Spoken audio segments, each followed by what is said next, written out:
പിതാവ് അല്പസമയം മുമ്പ് പ്രസംഗത്തിൽ പറഞ്ഞു, അതായത് ഇത് സർക്കാർ തെറ്റുതിരുത്തുമെന്നൊരു ഉറപ്പ് ലഭിച്ചിട്ടുണ്ടെന്ന്. അങ്ങനെ ആരെങ്കിലുമായിട്ട് സംസാരിച്ചോ? ഏതെങ്കിലും തരത്തിലുള്ള ആ ഒരു തീർച്ചയായും പല രംഗത്തു നിന്നുള്ള നേതാക്കന്മാർ ഈ വിഷയത്തിൽ വിളിക്കുകയും സംസാരിക്കുകയും ചെയ്യാറുണ്ട്. സർക്കാരിൻ്റെ ഭാഗത്തു നിന്ന് സത്വരമായ ഇടപെടലുകൾ ഉണ്ടാകുമെന്ന് ഉറപ്പ് ലഭിക്കുന്നുണ്ട്.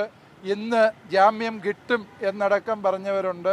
പക്ഷേ പറയുന്നതല്ല സംഭവിക്കുന്നത് എന്ന് കാണുന്നത് ഞങ്ങളെ അങ്ങേയറ്റം സങ്കടപ്പെടുത്തുന്നുണ്ട്.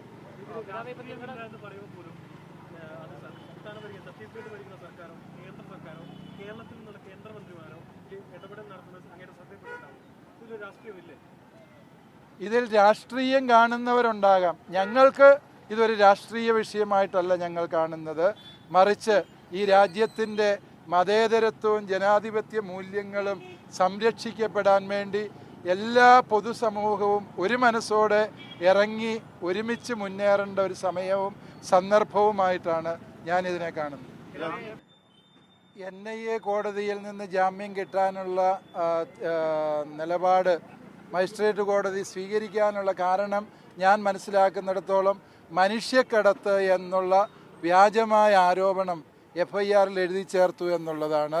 അത് സംസ്ഥാന സർക്കാർ നിയന്ത്രിക്കുന്ന പോലീസിൻ്റെ ഭാഗത്തു നിന്ന് വന്ന ഗുരുതരമായ വീഴ്ചയാണ്.